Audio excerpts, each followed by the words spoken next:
И с вами снова Пунч. И это мой канал. Здесь я рассказываю о разных механизмах Майнкрафт, как их построить и для чего они нужны. В этом третьем выпуске я вам покажу вот такой вот камин. Его достаточно легко сделать, и сейчас прямо я покажу вам. Значит, для него нам понадобится камень, понадобится адский камень, понадобится зажигалка, огниво, можно взять стекло, а можно взять стеклянную панель, но я предпочитаю стеклянную панель. Вот. Ну, в общем, и все. Значит, вырываем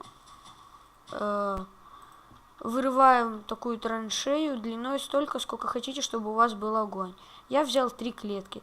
Заполняем ее адским камнем. Вокруг него делаем сам камин. Вот. Можно еще... Можно сделать, конечно, двухсторонний. А можно сделать односторонний и вот эту вот сторону вот так вот красиво заполнить. Вот. Получится вот так вот. У меня, конечно, не очень красиво, тут красивее был. Вот. А, можно еще и вот так вот заполнить. Если со стеклом хотите без стекла, так без стекла. Если у вас будет, например, дом из шерсти, из дерева, то я вам советую сделать со стеклом, потому что у вас все это может загореться, и ваш красивенький дом может очень сильно пострадать. Ну вот мы и сделали, теперь осталось только заполнить огнем. Раз, два, три. Вот мы и сделали наш камин. Кстати, хочу сказать, он неплохо светит. Сейчас я вам это покажу. Time set night.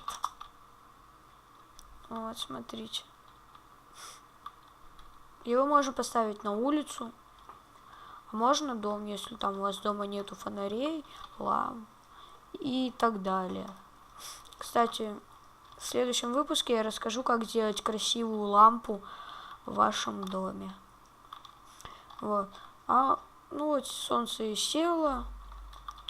Вот он. Вот так он выглядит. Можно сделать из любого камня, будет красиво. Но только не из шерсти и не из дерева. А с вами был Пунч. Ставьте лайк, подписывайтесь на мой канал. Всем резервуар.